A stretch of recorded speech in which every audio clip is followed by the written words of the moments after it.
So Pontius Pilate was the Roman governor of Judea around the year 30-ish, plus or minus. He served under the Emperor Tiberius. So we got to get a little political lay of the land of ancient Rome. So at the top of the Roman Empire, which was massive at this point, was the Roman Emperor Tiberius.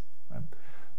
Because it was such a huge landmass, there were all these governors, right? And they were established by the emperor to control the different regions and, of course, answer to him. Pontius Pilate was given this area of Judea and Samaria, and his job was to collect the taxes and build the roads and maintain order. That's the most relevant part here, maintain order. So you got to think about it from Pilate's point of view. He had a lot to lose in this moment. He had a pretty sweet gig, right? Usually these were 3-year appointments, but for whatever reason, he was given a 10-year appointment.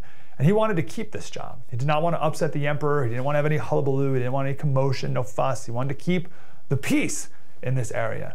So you got to consider his own motivations, wanting to keep the peace so that he could keep his job. And that's why Matthew, Mark, and Luke, they all said that Pilate was reluctant to crucify Jesus. He didn't want to. Luke 23:14, Pilate says the claims against Jesus are baseless.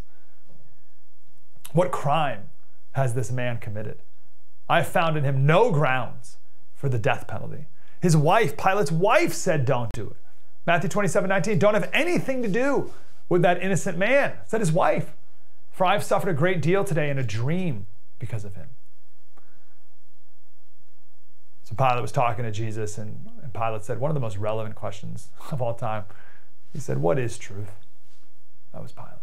What is truth? Oh man, in our postmodern world, majority of people today think there's no such thing as truth. Most people would agree with Pilate. What is truth? As he's standing next to Jesus Christ.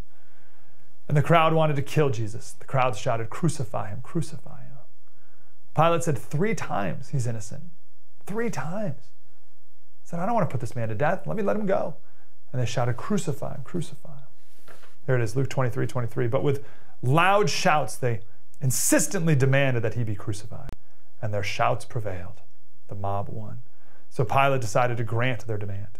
He released the man who had been thrown into prison for insurrection and murder, Barabbas, the one they asked for, and surrendered Jesus to their will. Hey, thanks for watching that clip. There's obviously much more to that. You can go to thefirsttv.com/support and watch the rest of it. This special is called The Killing of Jesus. And if you like this content, we have a lot more with our podcast, Politics by Faith, where we combine the politics of the day and the history and truth of the Bible. Politics by Faith is the name of that podcast. You can join us there.